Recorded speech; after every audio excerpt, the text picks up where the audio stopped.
I've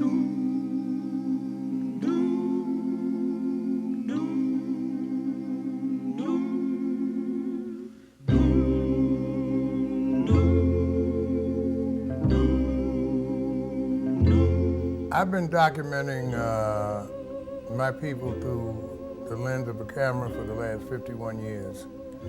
And somewhere about 30-some years ago, when I was really beginning to explore my relationship with the lens and the African American people, I decided to do a book on black women.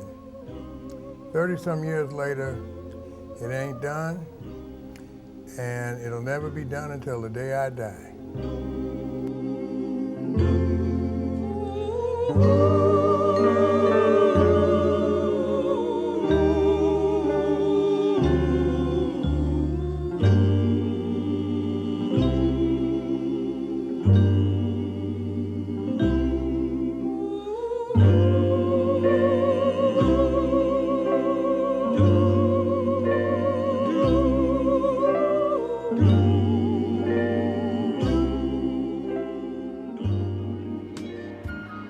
My beautiful sister standing with a Colgate smile, wielding the huge gavel with afro standing tall and black skin glistening.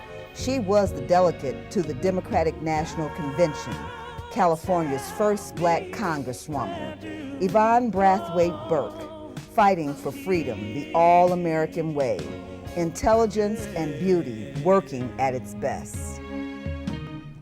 Charisma at work is another bright star, Shirley Chisholm, elected as a Democrat to Congress, eloquent speaking, beautiful black-skinned New Yorker from Brooklyn, Assemblywoman, New York State legislator, and Congresswoman. She was a power of example who lightened my heart and helped my expectations come to stellar heights.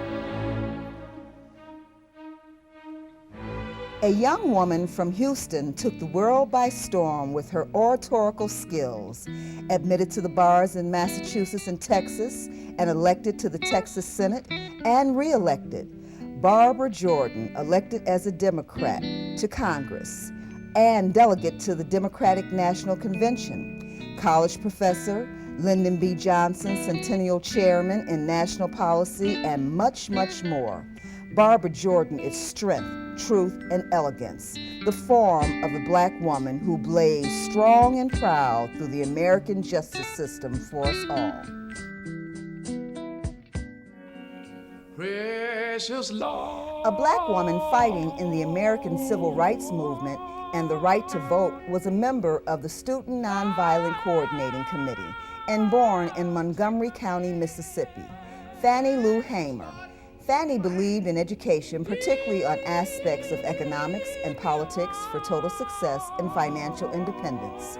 One of her first projects was the Freedom Farms Corporation, where land was founded for a co-op, specifically to have poverty-stricken farmers purchase stakes in the land. I get so tired.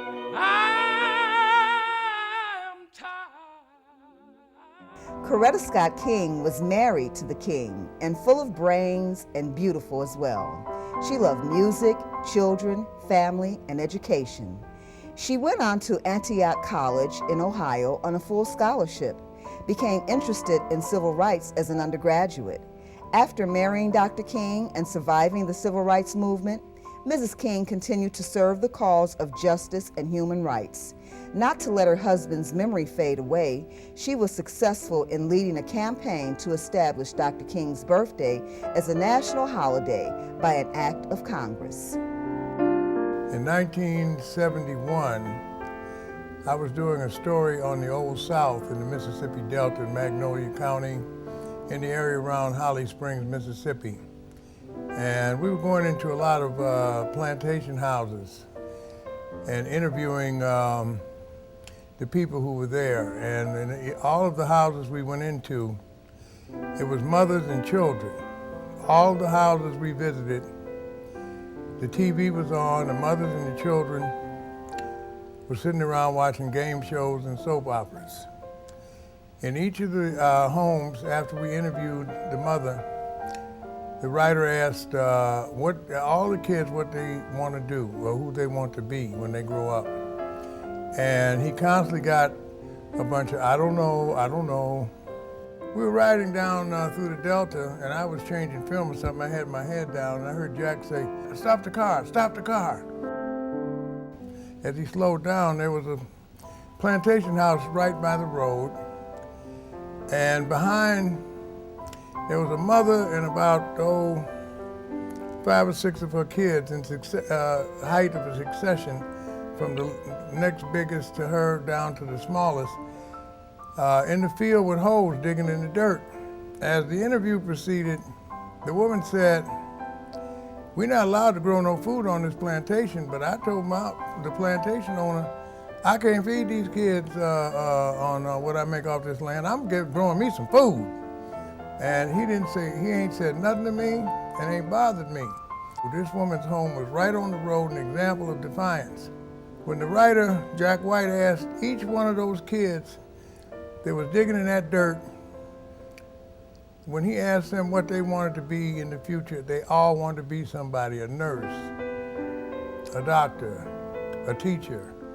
The bottom line to this story is, where you have a strong woman, you're gonna have a strong family, you're gonna have strong children who have aspirations and wanna go somewhere and be somebody.